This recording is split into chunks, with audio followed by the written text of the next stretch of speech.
Hola, queridos hermanos y amigos. Muy buenos días. Espero y se encuentren bien con la gracia de Dios.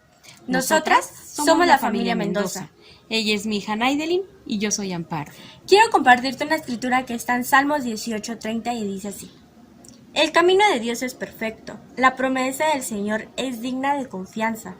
Dios protege a cuantos en Él confían. Así es, y hoy te puedo asegurar que tomé el camino perfecto hace 22 años al lado de Dios.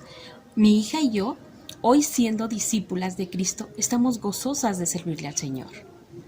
Queremos animarte a que confíes en Dios y pongas tu corazón en sus manos. Acompáñame en una oración, por favor. Amén. Querido Padre, Señor del cielo, bendito Rey, mi Dios todopoderoso, amado Cristo, queremos darte las gracias, queremos darte la gloria y la honra. Queremos agradecerte tanto, Señor, el que tú nos hayas escogido, Señor, como tus hijos, como tus discípulos. Padre Santo, bendice, Señor, este tiempo, bendice cada cosa que vamos a hacer en tu nombre, Padre Santo. Te rogamos, Señor, que te quedes en control de esta prédica, que llegue a lo más profundo del corazón de las personas, Señor.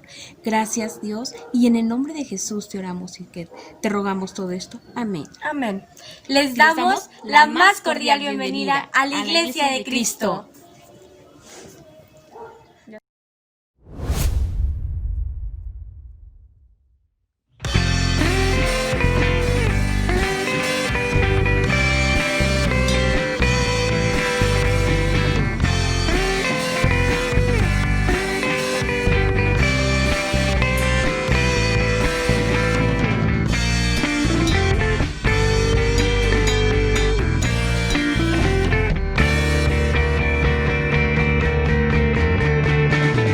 Cierto día el Dios eterno me llamó para su reino eterno.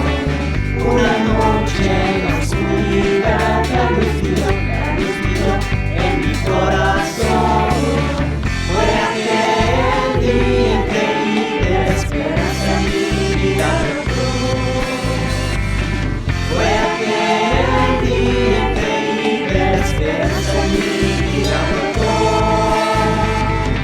Fue aquel día increíble, la esperanza en mi vida brotó.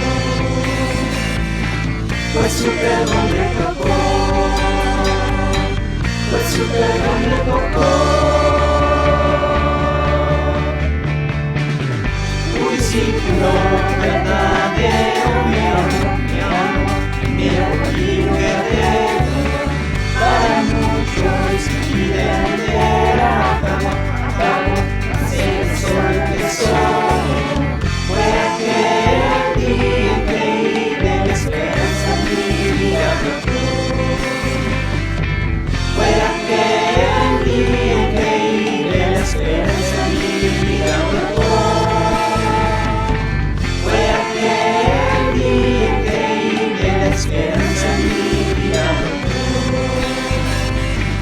Pues su perdón me tocó,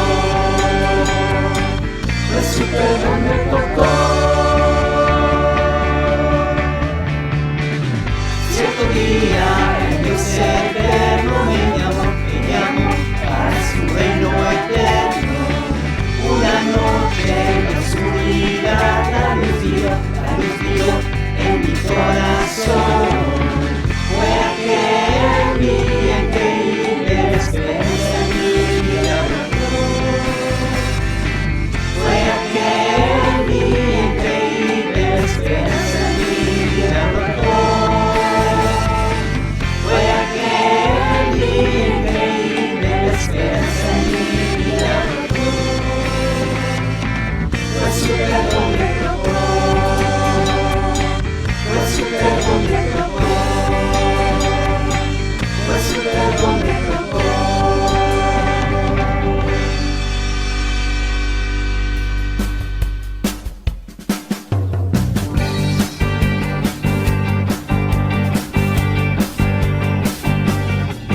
Solo en Dios encuentro paz, mi salvación viene de Él.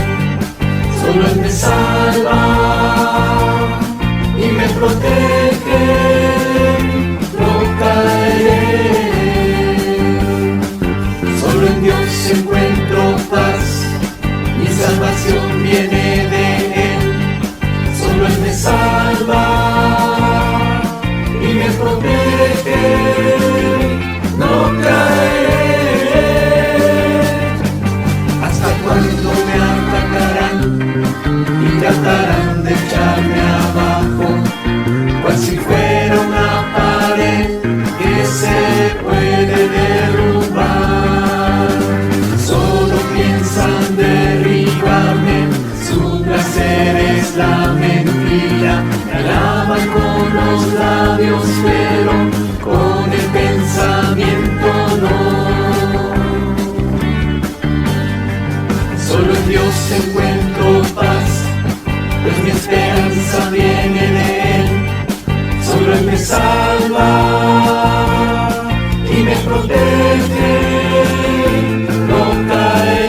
confía siempre en Él.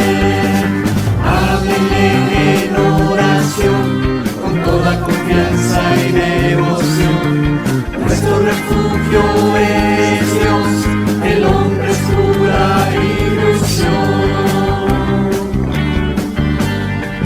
Solo en Dios encuentro paz, mi salvación viene de Él. Solo Él me salva y me protege, no caeré. Solo en Dios encuentro paz, mi salvación viene de Él. Solo Él me salva y me protege, no caeré, no caeré, no caeré, no caeré.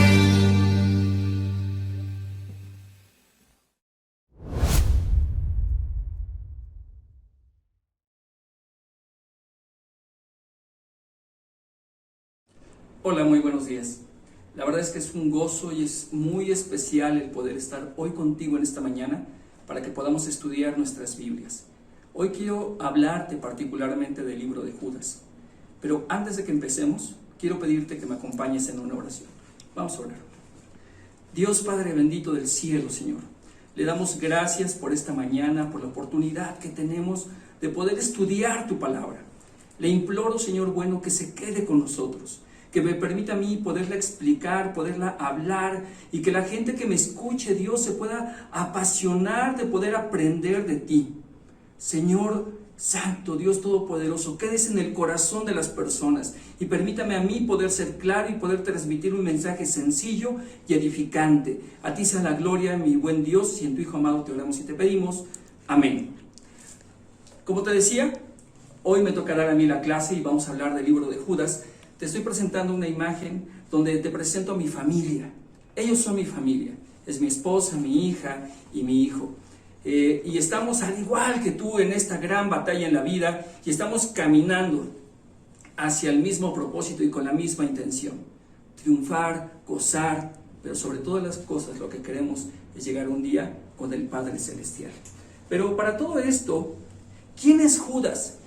En el Nuevo Testamento nos habla acerca de 3 Judas. Uno de ellos es Judas Iscariote, al que todos conocemos, el que traicionó a Jesús. Otro más es Judas Tadeo. Él también era un apóstol de Jesús. Pero el que escribió el libro es el hermano de Jesús.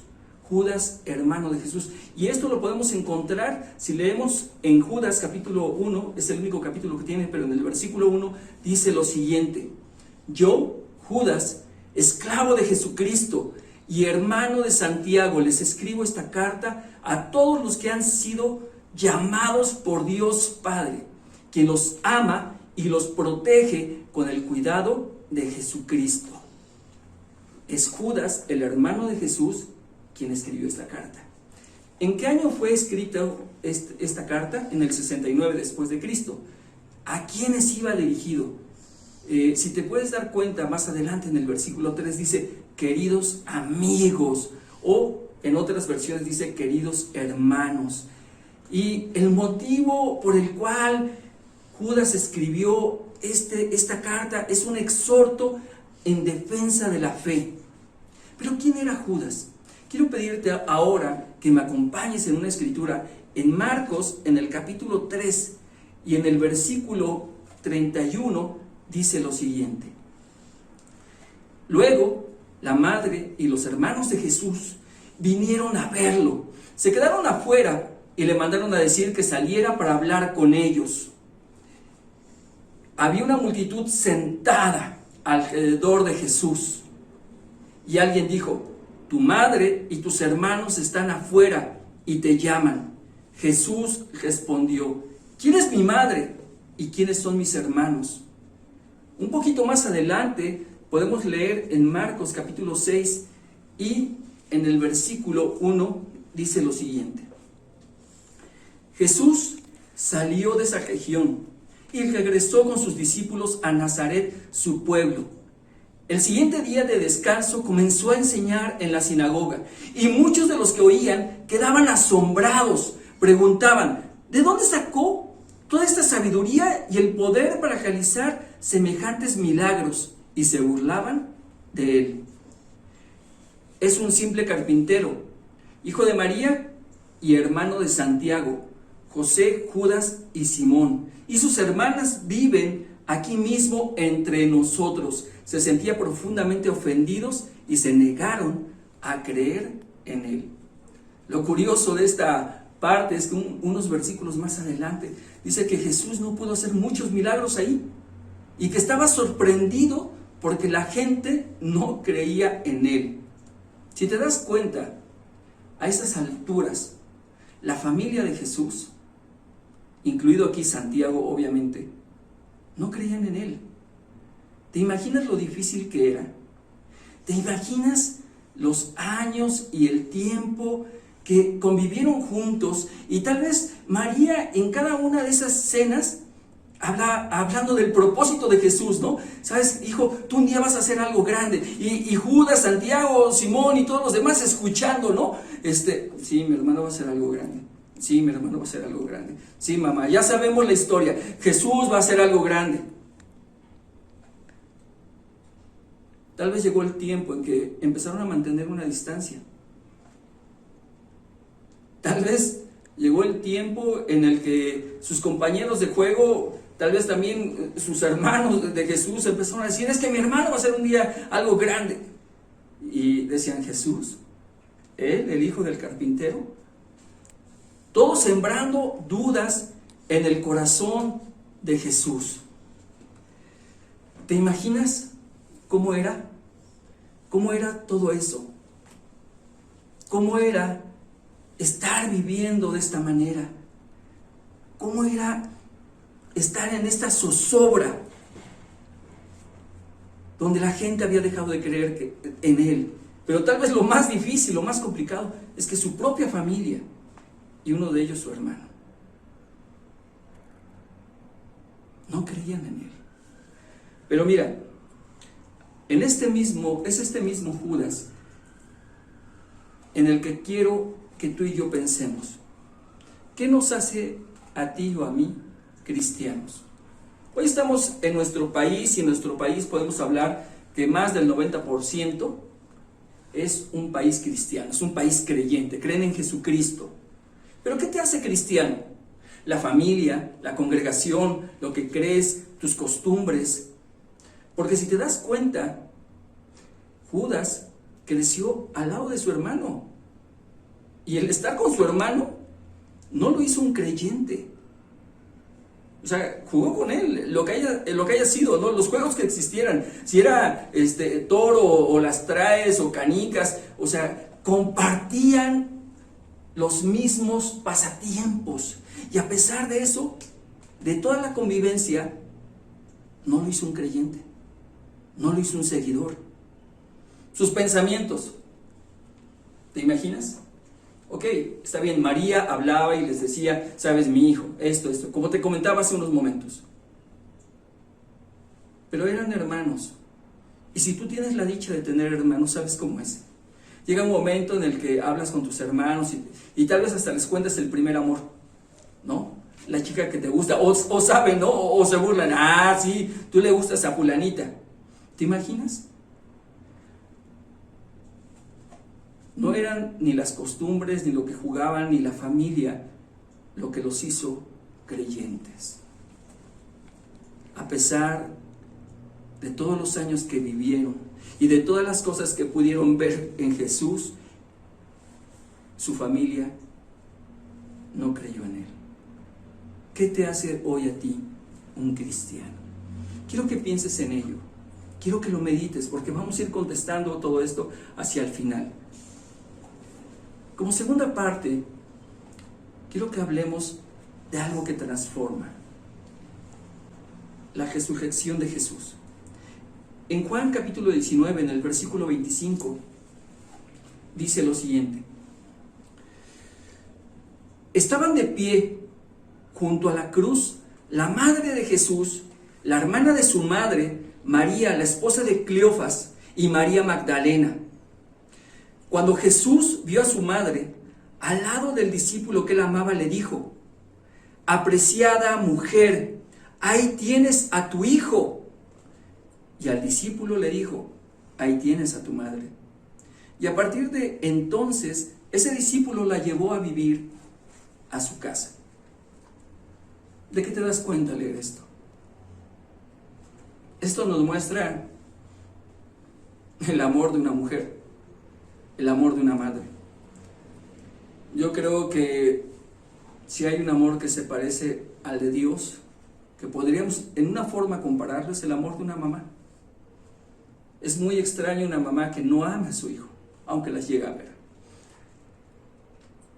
Pero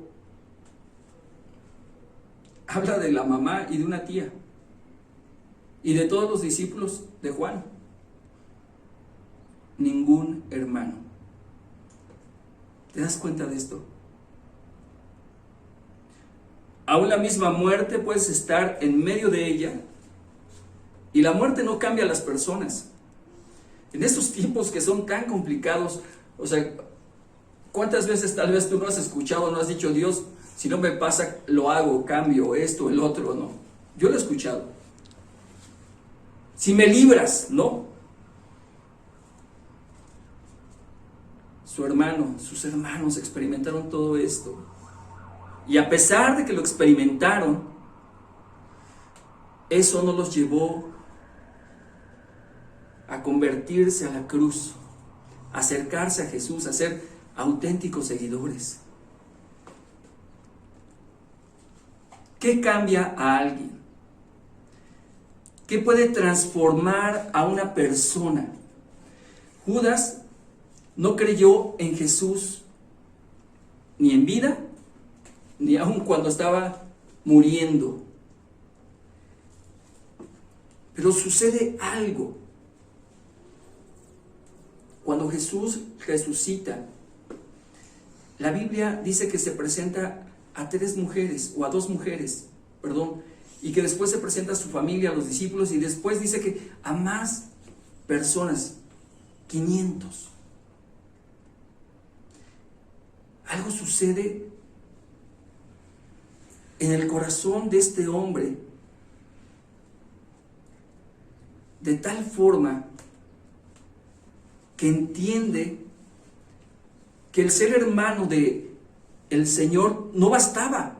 Sufre un cambio y una transformación en su manera de pensar, que busca estar ahora cerca de Jesús, no por el nombre, no por pertenecer a la familia, y no buscando ganarse una posición. Sufre una transformación que lo hace ser diferente. La resurrección es igual a transformación. Aquí te presento un breve diagrama, un antes y un después. Antes de que Jesús volviese a la vida, hubo dudas, hubo dolor, hubo confusión, hubo desintegración, porque estoy seguro que muchas veces los hermanos de Jesús culparon a Jesús porque veían a su madre sufrir, porque sintieron: Jesús no hace caso a mi mamá, o sea, le manda a llamar y dice: ¿quiénes son mi madre? ¿Quiénes son mis hermanos? Había dolor. Tal vez culparon de muchas cosas a Jesús, tal vez se negaron a seguirlo, pero después de que Él vuelve a la vida, sucede algo que es tan impresionante y que transforma de una manera tal que lo que produce es unión, amor y preocupación. Pero cuando nosotros leemos la carta de Judas, suceden unas cosas interesantes. Si vamos a la carta de Judas y comenzamos a leer, te presento este cuadro, y habla Judas de la historia del pueblo hebreo. Toma de diferentes partes, comienza a hablar, y por ejemplo menciona de los ángeles. Dice: y les recuerdo de los ángeles que no se mantuvieron dentro de los límites de la autoridad que Dios les puso. habla de ellos, de su desobediencia. Después se pasa a Génesis y habla de Enoc. Habla de aquellos individuos que son rezongones, que se quejan de todo y que viven solo para satisfacer sus deseos. Dice, son fanfarrones y se jactan de sí mismos y anulan a otros para conseguir lo que quieren. Después también habla de Sodoma y Gomorra y después se pasa a Éxodo y habla de las cosas donde el pueblo hebreo una y otra vez se perdía. Dice, aunque ustedes ya saben estas cosas, igual que yo, quiero recordarles que Jesús primero rescató de Egipto a la nación de Israel, pero luego destruyó a los que permanecían, pero destruyó a los que no permanecieron fieles. Y después, más adelante en el versículo 12, habla de algo que es actual en su tiempo, pero que también aplica a nuestros tiempos. En el versículo 12 dice lo siguiente: cuando estos individuos participan con ustedes en sus comidas de compañerismo, las cuales conmemoran el amor del Señor, son como arrecifes peligrosos que pueden hacerlos naufragar. Son como pastores que no tienen vergüenza y que solo se preocupan por sí mismos. Son como nubes que pasan sobre la tierra sin dar lluvia. Son como árboles en otoño, doblemente muertos, porque no dan fruto y han sido arrancados de raíz. Comienza a hablar de lo que está sucediendo en la iglesia. La carta es un exhorto a permanecer firmes en la fe. Hoy tú y yo podemos hablar y podemos decir, soy un cristiano, soy un creyente, soy un devoto, hago esto, hago procesiones, oro, leo, ofrendo, diezmo, hago actividades para ayudar a la gente. Pero, ¿qué verdaderamente te define como un cristiano? Dice, son como árboles de otoño, doblemente muertos. Algo que he aprendido con lo largo de los años es que si la fe que tú tienes no produce un cambio en las personas, es una fe muerta. Y tú lo has visto. Lo has experimentado en tu propia vida. Puedes decir que crees, puedes decir que lees, pero si sigues cometiendo los mismos patrones de vida y de conducta que tu familia ha hecho, y que tú sabes que no son sanos, porque tienes heridas, y tú sabes cuáles son esas cosas. Muchos tal vez podríamos venir de hogares desintegrados, donde tal vez el papá o la mamá engañó a alguien, donde hubo disfuncionalidad, donde no había amor, donde no había comprensión, donde tal vez hubo alcoholismo, donde tal vez hubo golpes. Y si tú hoy de una manera vives eso, ¿de qué sirve tu cristianismo? Esto está haciendo Judas aquí con su congregación. Los está animando, está diciéndole, porque él había aprendido en su propia fe, en su propia vida, que a pesar de todos los años que había vivido con Cristo, eso no lo había transformado, no lo había cambiado, no había hecho de él un hombre diferente. En los tiempos difíciles dejó sola a su madre. Pero después de haber aprendido esta lección, él cambió y se transformó. Él está diciendo, ¿sabes? No seas así. No seas una nube sin agua. Y ese es el llamado que nos hace. Cuando tú y yo leemos esto de la Biblia, y en el mismo cuadro esquemático que te pongo, habla de edificación y propósito. Esto hace Judas. También comienza a edificar. En el versículo 20 dice lo siguiente: pero ustedes, queridos amigos, deben edificarse unos a otros en su más santísima fe, orar en el poder del Espíritu Santo y esperar la misericordia de nuestro Señor Jesucristo, quien les dará vida eterna. De esta manera se mantendrán seguros en el amor de Dios. Deben tener compasión de los que no están firmes en la fe.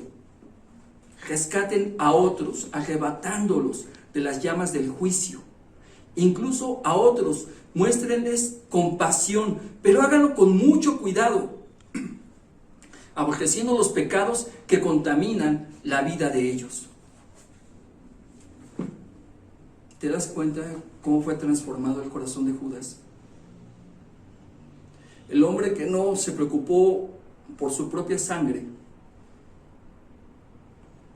es un hombre que ahora está diciendo: tengan compasión, pelea, rescátalos, ve por ellos. Y ese es el llamado que nos hace la cruz a nuestras vidas, hacia nuestros hermanos. Cuando tú y yo no vemos a alguien en la fe, ¿qué es lo que hacemos? ¿Qué haces? ¿Lo buscas? ¿Le llamas? ¿Peleas por él? Y en este mundo, en esta sociedad donde hablamos que la gente es cristiana, donde tal vez tu vecina dice que es cristiana, donde muchos hablan que son cristianos, ¿vamos y peleamos por ellos? ¿Se los quitamos de las manos a Satanás? Estamos en una pelea dura, donde la enfermedad, donde la crisis están golpeando a la puerta de nuestra casa día a día. Y están esperando, Dios, que nosotros tomemos este mensaje y tomemos una actitud de preocupación, de buscar a los que no están firmes en su fe. Que les enseñemos la Biblia, que los eduquemos, que tengamos ese tiempo para instruirlos en el mensaje. Quiero ir concluyendo y hablarte acerca de las aplicaciones. Para esta parte quiero tomar, hay diferentes papiros que han conformado la Biblia, y uno de estos, el de Western Horn, es uno de los más famosos. Fue traducido por un doctor West, que es un erudito en griego, y daba clases en el Instituto Bíblico Moody de la Iglesia Bautista, y tradujo esta parte así. Te la voy a leer como él la tradujo. Es Judas 1, dice: Judas, un esclavo de Jesucristo y hermano de Jacobo, aquellos que por Dios el Padre han sido amados y se encuentran en un estado de ser el objeto permanente de su amor, y quienes por Jesucristo han sido guardados y se encuentran en un estado permanente de ser cuidadosamente observados y han sido llamados.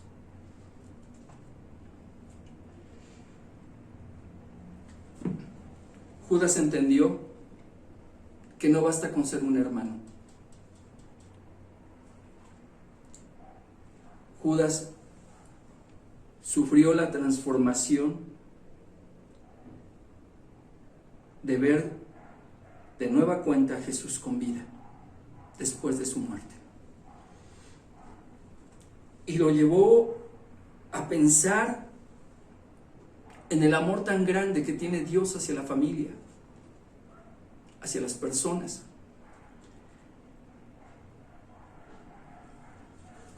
Y cuando habla, no se presenta a sí mismo como el hermano del Señor. Dice: un esclavo de Jesucristo. Y es lo que espera que tú y yo seamos. Esclavos porque estamos convencidos de la forma en que nos ama, en que nos ha alcanzado. Y que si estamos locos es por Él. Porque entendimos cuánto nos ha amado a través de la cruz y a través de las cosas que Él hizo en esta vida. ¿Qué nos hace hoy cristianos? no es nada externo. Nada de afuera te va a hacer cristiano.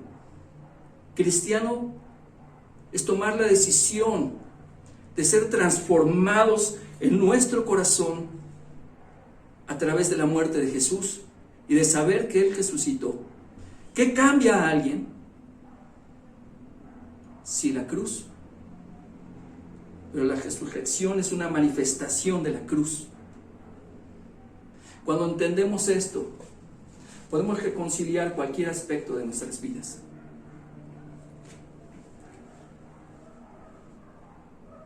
Tengo casi 30 años de conocer el mensaje. En estos 30 años, como lo he dicho en otras ocasiones, he pasado enfermedad en mi propio cuerpo, como en el cuerpo de mis hijos o en el cuerpo de mi esposa.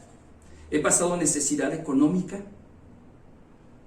Hoy mismo tengo una situación complicada, pero confío en Dios. He vivido tanto en la pobreza como en la riqueza. Pero lo más valioso que hoy tengo del mensaje de la cruz es que me ha transformado en cosas que yo nunca pensé que me sería posible cambiar. He perdonado a gente que nunca pensé que perdonaría. Amo a gente que nunca pensé que amaría. Tengo esperanza donde hay muerte. Tengo fuerza donde hay debilidad. Y eso es lo que hace la cruz. Y eso es lo que hace este mensaje. Y eso es lo que hizo en la vida de Judas. Cuando Judas lo entendió, transformó su vida. Yo quiero pedirte que transformemos juntos nuestra vida. Y vamos a tomar el jugo de uva y el pan. Pero no sin antes dejar de pensar que somos el objeto permanente de su amor y que hemos sido guardados en un estado permanente de ser cuidadosamente observados y llamados por Dios. Hace muchos años había un programa, Tú a alguien le importas. Hoy podría yo decirte, tú le importas a Dios. Vamos a hacer una oración por el jugo de uva y por el pan. Dios bendito, Dios del cielo, le damos gracias por esta mañana que tenemos la oportunidad de poder estar congregados y de poder tomar el jugo de uva y el pan. Le pedimos, Padre, que lo bendiga y que podamos sentir, Señor, que somos el objeto permanente de tu amor. Gracias por lo que hemos aprendido hoy. Gracias por tu amor. Gracias por tu misericordia.